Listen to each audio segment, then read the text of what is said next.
History, ECE 115, Family, Community, and Early Education. This is a really neat class. I think you'll enjoy it. Live lecture number 1. We're going to be talking about how ECE programs connect with their family, with their community, and the importance of this. Very important. I would like to welcome all my new students. Gosh, I think I have 3 or 4 new that are starting this session. So welcome, and we're glad you're here. Please know that you can contact me for information if you have any questions. Also, you can always buddy up with people in the course so that, oh, you're so welcome, Patty. Buddy up with people in the course so that we can help each other. I always love it when I see students giving each other tips on how to do this crazy online thing. It's not exactly something that we naturally do. It's something that you learn, but I think that you will get accustomed to it fairly quickly. So let's take a look real quick. I always like to start with our announcements. This is, of course, a 4-week course. We'll go June 13th to July 10th, not long after 4th of July. And I bet you're all experiencing, or those of you that are in Oklahoma, are having a wonderfully balmy Oklahoma summer day today, right? One of those days where you don't want to go outside too much. You want to stay in if possible. We have new assignments every Monday, and most are due by the following Sunday at midnight. The exception is the discussion board initial post. In ECE, we do still have 2 discussion boards each week. So you'll need to have your initial post down by Wednesday at midnight. And the earlier that you do this, the better. It gives other students in the class a chance to respond to what you've put up there.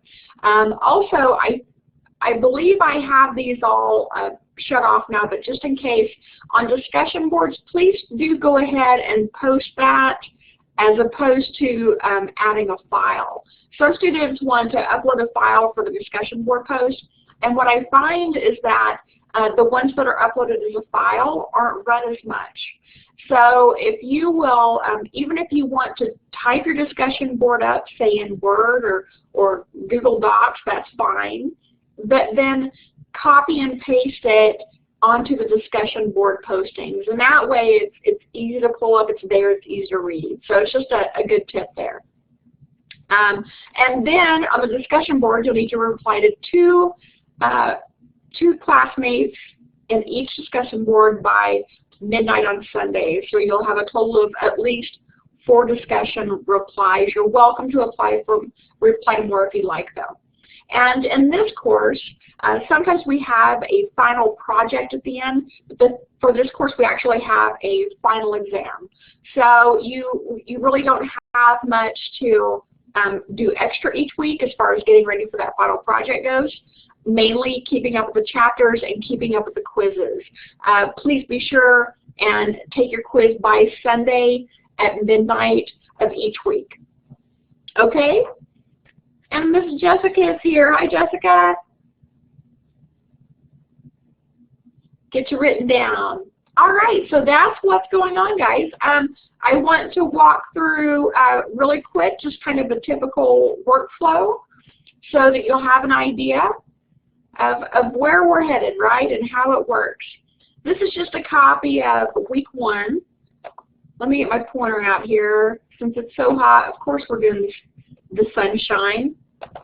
In week 1, you have several different things to do.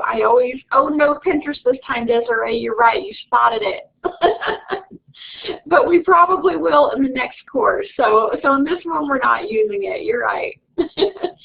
So I always tell students the best thing to do with our weekly assignments.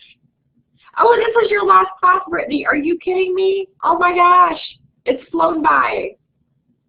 Wow. Wow, that's amazing. Are you going to be finished, or are you going into ALS classes?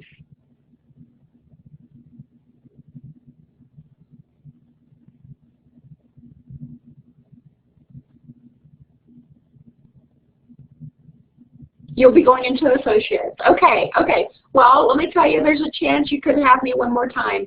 They have been having me teach principles of business. So if you are in the lineup for that, I'll be sure and watch for your name on the roster. Yeah, it can happen.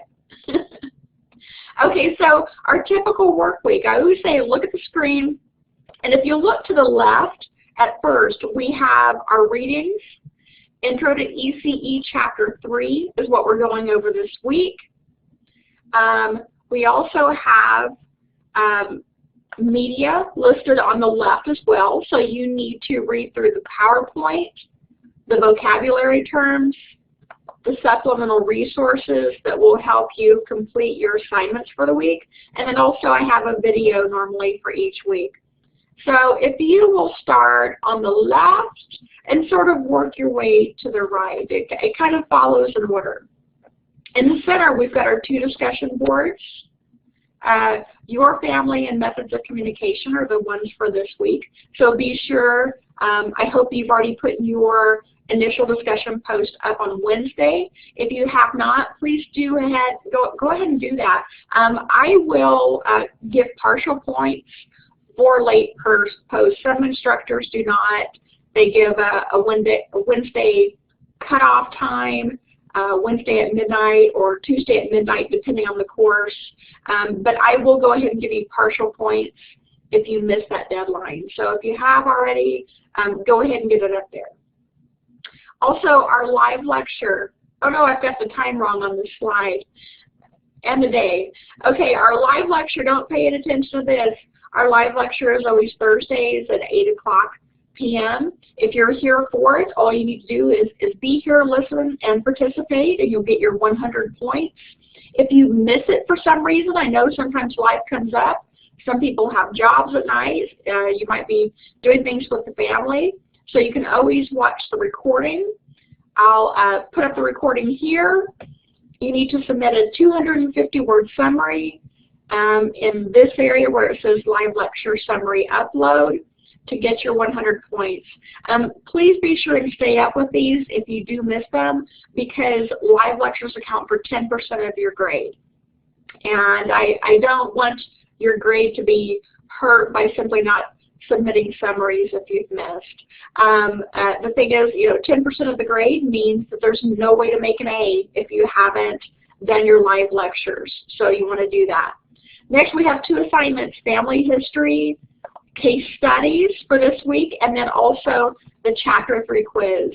Of course, the assignments can be turned in at any time. You're welcome to work ahead. Hi, Miss Opal. Get Opal down. And your weekly quiz, be sure and take that before Sunday at midnight. Okay? So does that all make sense? That's our basic setup. Our main due dates are Wednesday by midnight on our discussion boards. Most other assignments are due Sunday by midnight. What do you think? Sound good? Perfect. Okay, fantastic, fantastic. So we're ready to go. Student question of the week. I always like to do one of these each week as well, guys. How many ECE courses are there? We have 8 courses total in ECE. They begin with ECE 101. However, our courses are offered in a rotational basis with new courses starting each month. So you won't be starting with ECE 101. In fact, you could be ending with ECE 101. It just depends on what month you come in. So, and they go up in 2-digit increments. So ECE 101, 103. Is that how you're ending, Jessica, in 101? It happens. It does. It's okay. You don't need 101 to be in 103. They don't build on each other. However, you'll just go back and pick that information up. So you'll learn a little bit about the history of ECE in that class. 103, 105, 107, 109, 111, 113, 115. So you get the idea there. There's 8 classes that are offered on a rotational basis. Occasionally I'll have someone that gets out of sync Maybe they had to take a leave of absence for a month. And what we'll do is we'll offer that class as a kind of a self-study course so that you can still complete it on your own. So don't get discouraged if something happens and you miss out on one of those once. We can accommodate that. It's a little different, but we can accommodate it, okay? So 8 ECE classes. So let's go on to Chapter 3, where we talk about the family, which is a huge component of any early childhood program. Well, hi, Ringo. My dog just came in. Just a minute. Come here.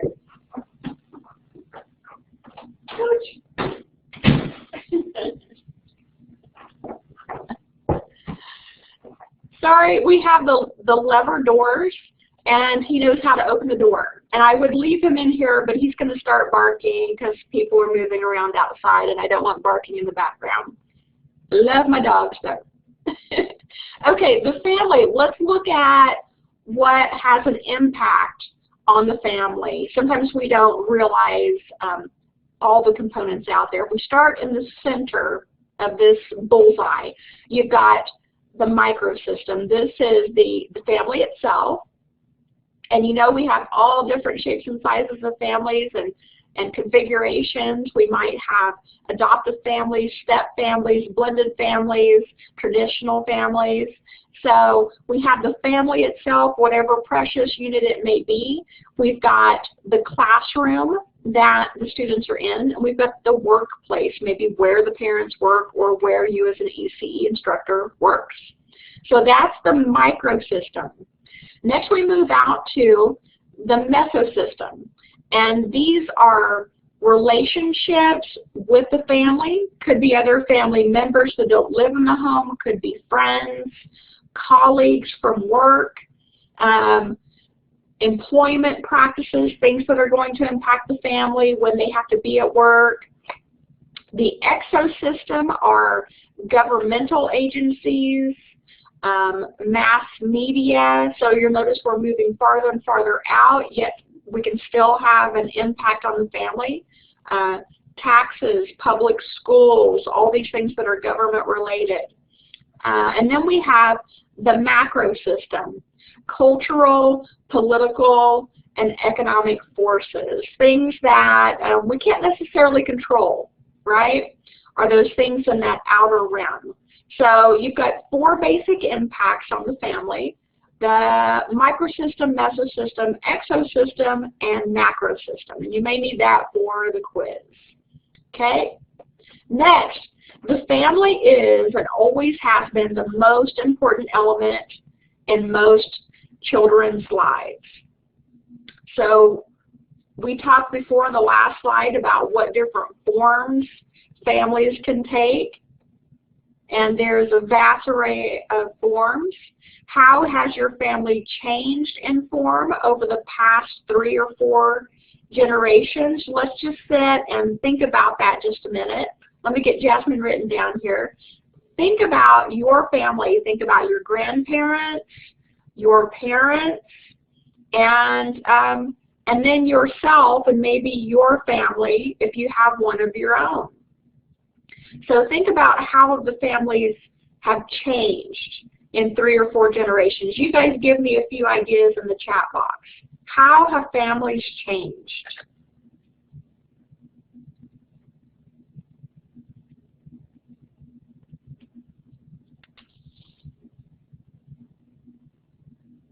Both parents working? Yes. You mean that now both parents tend to work? That's right. They're not as big as they used to be. Jessica, that's actually right. We're having fewer children than we did in the past. Families are getting smaller, right? It's really not unusual for them to be, for us to have a mom, dad, and one child, right? I have 2 friends that both had sons, and they were like, that's it, we're done. No more single parents. Higher divorce rate. That's right. That's right. And we also have families that are waiting longer to start their family. So instead of having children in their late teens or 20s, we're seeing more families sort of wait to launch until they're in their 30s or even their 40s or even their 50s because of medical technology. So the family at its core has really changed a lot over 3 or 4 decades. And if you've ever talked to a senior citizen recently, maybe a grandparent, maybe some friends, that's one of the big things that they like to bring up and talk about, and how things have changed then from when they were a kid, right? So not necessarily a good thing, not necessarily a bad thing. Change happens in all of society, and what we have to do as teachers, as ECE instructors, is to know how to educate that family and work with that family. Oh, no more horse and buggy. That's right, Kyle, unless you go to Shoto, which my family did today, and there's plenty of them. That's right, Patty. Went to the Amish cheese house in Shoto.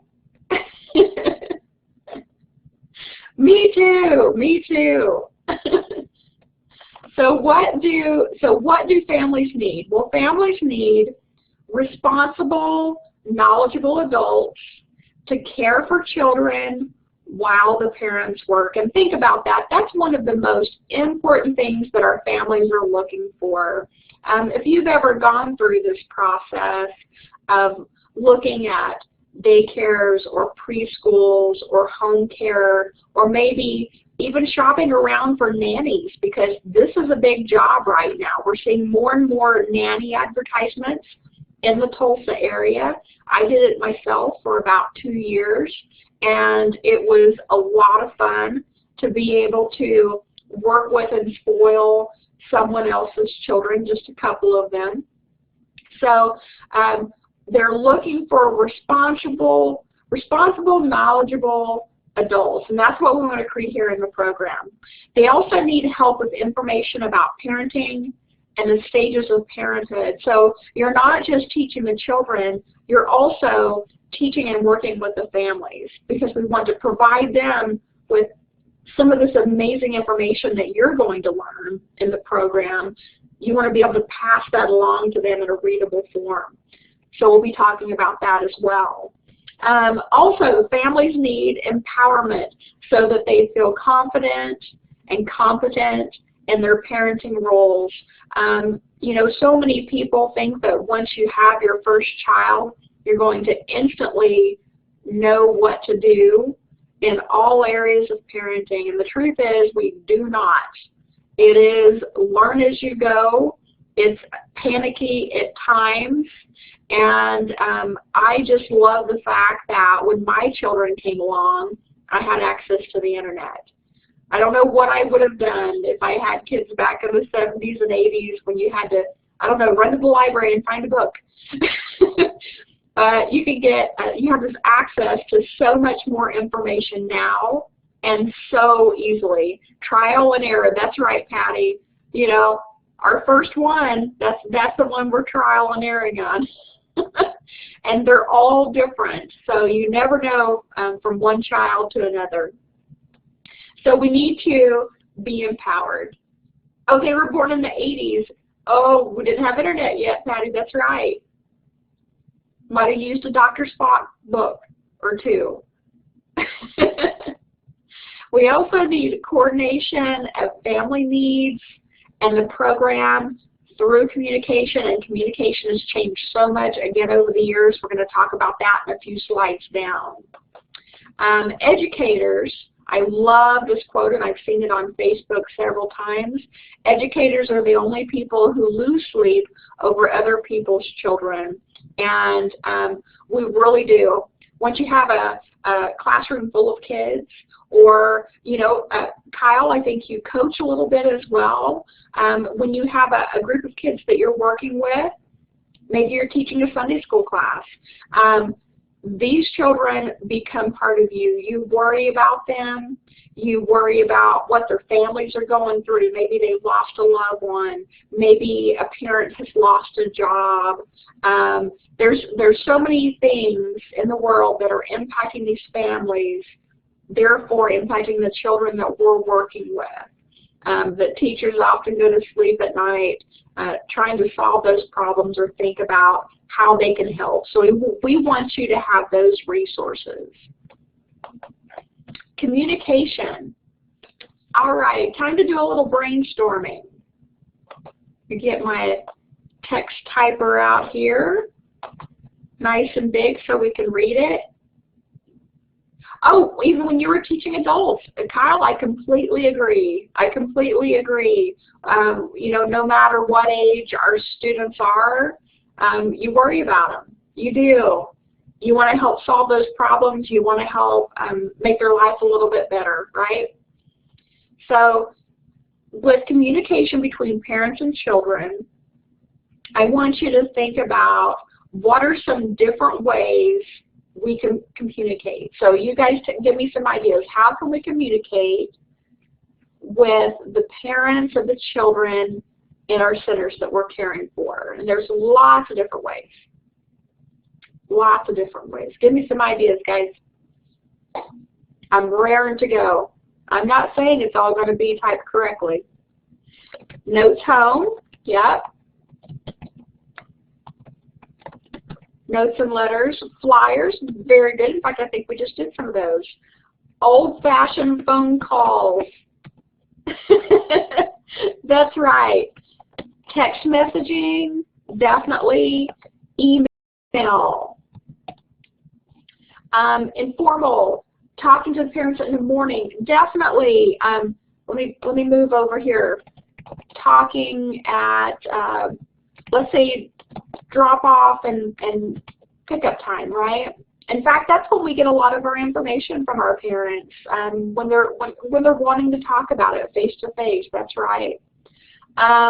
Emails, face to face. Can you think of any other ways? Notes, letters, flyers, calling on the phone, text messaging, emailing. You're typing in the dark. Oh, Patty, I missed yours. Home visits, yes. And some centers still do these, exactly. Let me back up here to make sure I didn't miss any ones. You guys are blazing away. Class Dojo. Oh, that's interesting, Kyle. Yeah, not everyone knows about that, but Class Dojo is an interesting app that some schools, some teachers have started to use. Group parent meetings, yes, and these are more common like the first of the year when you get everyone together. Oh, Sarah, fantastic. Bulletin boards, that's right. We can put our newsletters, we can put our information up about what's going on in the classroom. You hear it every day. Desiree, is that on Class Dojo? Schoolway. Okay, Tina, is that another one? And some of these are programs that automatically send out mass text messages so that we can get in touch with lots of parents all at one time. Yeah. Oh, your first grader does Dojo. And they have parties. Oh, fantastic. Fantastic. My niece came to visit the other day, and she's, I think she's third grade, and she said, "Oh, Aunt Shani, do you know my code on Dojo?" And I said, "No." "No, I don't." And she said, "Well, my mom will get it for you so you can see how I'm doing." So she's kind of excited about me being here, being able to track her. And she's not always good. I got to tell you that. She's not always good, but we're really hoping that that will help out a little bit. Okay, one that I haven't seen come up yet. Actually, a couple that I haven't seen come up yet are related to, anybody guess?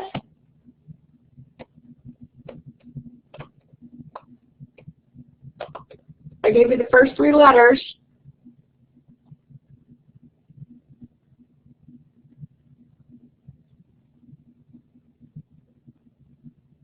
Parent-teacher conferences, yes.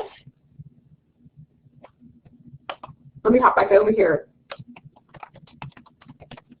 And so sometimes these are, yeah, more like one-on-one conferences, social media. There you go, you guys got it. Hey, Kyle, that's a good guess too, though. Oh, that didn't work. That's okay. Social gatherings, which is actually a thing. You know, some schools have circus day, or they have class fairs, or oh, what am I thinking of? Sometimes they bring them in the blow up things to put on the playground so that parents and kids can come up and just have fun, right? Social media, ice cream parties. Social media is becoming more and more a part of education on so many different levels. I would never have thought that as a college instructor that I would be required to post a certain number of times on Facebook.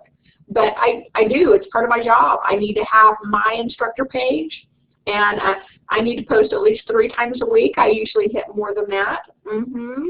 But it's a fantastic way to reach out and connect. It's also a great method of advertising for your ECE Center to get the word out, especially when it is good things happening. We like to share that.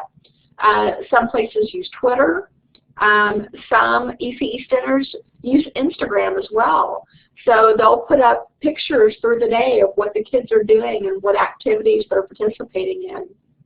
So this is something that's actually really growing right now. And as far as my adult students go, you guys at CCC, I've noticed lots of times it's easier to get in touch with someone through Facebook than email. So if I send you a Facebook message, lots of times I'll get a really quick reply, whereas email has sort of become the new snail mail because you don't check it as much as you do Facebook, right?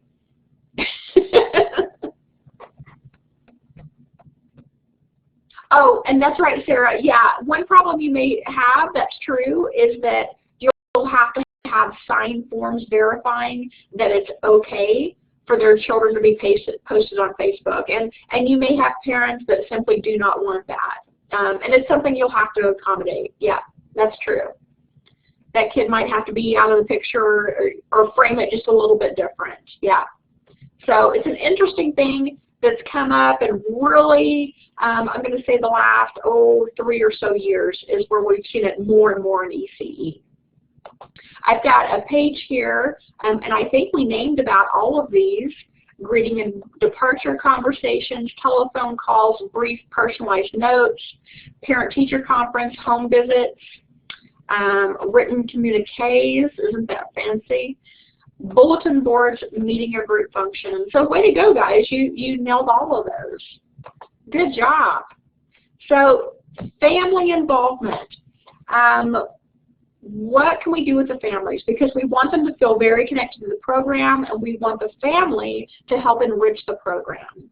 So we can use them as resources, right? Maybe we have parents that run an interesting business that could come in and tell the kids about it. Maybe they provide, maybe they build a product. Maybe they have their own store.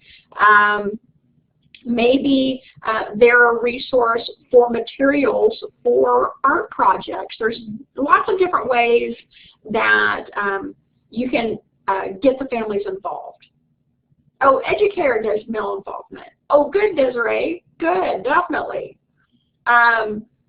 Because we want to represent the family as balanced as we can. We see more ECE teachers, of course, that are female, less that are male. That's why I was so excited when Kyle signed up for the course, because it's great to have that balance. It really is. Volunteers, lots of times you'll have families that will want to volunteer to help out, maybe for a special celebration, special meal, or on day-to-day basis even. And you also want to have the family connected as being part of the decision makers in the program, asking them for ideas. Does this sound like this would work for your child or for this classroom? Because anytime someone has an option to say yes or no or to give input, they feel a little more empowered in the program itself. Oh, parents love to help with field trips. You're so right, Sarah. You get more and more parents that sign up for the zoo trip or, you know, going to a museum, whatever it might be. And they are fantastic because you need extra brains and hands and feet to help corral all those little critters. Remember, I always say that, especially the 2- and 3-year-olds, it's like herding cats. So it's good to have lots of cat herders. Every kid is one caring adult away from being a success story. And I want you guys to remember that as you go through our program, that you may be the person that makes that difference in a child's life. And don't think of anything as being too big or too small as far as making a difference goes. So I really love that. And lastly, yeah, we're down to questions. I thought we would hit about 30-minute mark, and we did 31, so that's about right. Do you guys have any questions for week 1? Or for our content? Just focus on families this week. Focus on making those connections. And introducing yourself in the discussion where you talk about your definition of family. Okay, great. Wonderful. Well, if there's no questions, you guys can go ahead and get out of here, get on with your week. I know you've got things to do, but I'm always happy to see you guys here. Thank you. Great, guys. Have a good rest of your week. No questions? All right. I hope I got everybody down. Tina, Patty, Opal, I hope I did. Yeah. Oh, you got 2 sick ones to take care of. I'm so sorry, Tina. Lots of extra hugs.